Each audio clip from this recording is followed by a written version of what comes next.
Makenga Sultani. Mais qui est Makenga Sultani? Bref, retour sur le parcours du patron du M23 avec Lumbunga Biaombe, notre correspondant à Kinshasa. Ils ne doivent pas être nombreux, les gens qui savent quelque chose sur la vie du colonel Makenga Sultani, car ce dernier est entré au Congo en même temps que d'autres combattants au nom fantaisiste du genre colonel Zaïrois, Major Salongo ou encore capitaine Voyage alias Saddam.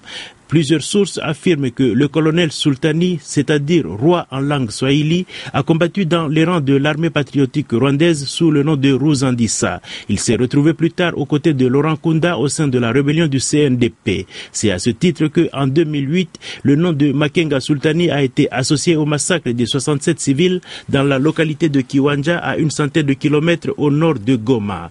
Lors de l'arrestation de Laurent Kunda par les autorités rwandaises en 2009, Makenga Sultani est resté fidèle à Bosco Ntaganda, avec qui il partage la réputation d'être des hommes sans pitié que Human Rights Watch n'hésite pas à qualifier d'une belle collection d'assassins notoires.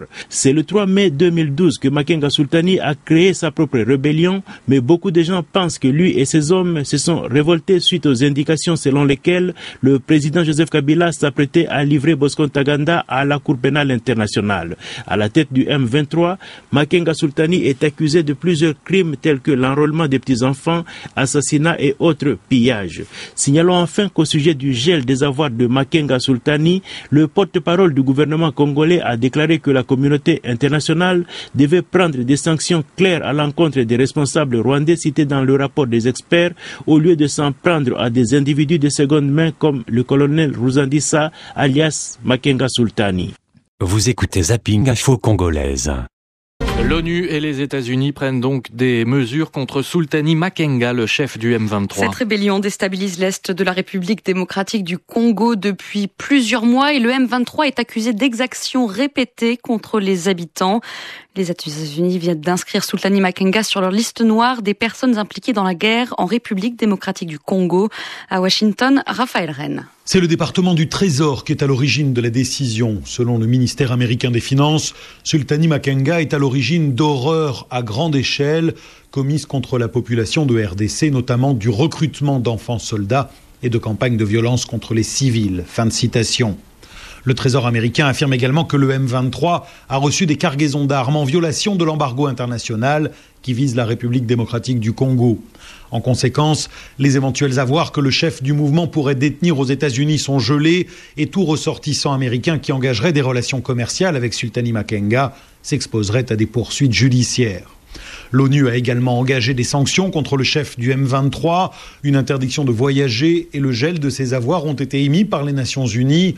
Sur son compte Twitter ce mardi soir, l'ambassadrice américaine à l'ONU se félicitait de ces deux décisions. Ces sanctions contre Sultani Makenga montrent que le monde ne restera pas inactif devant les atrocités commises sous ses ordres par le M23, écrit Susan Rice.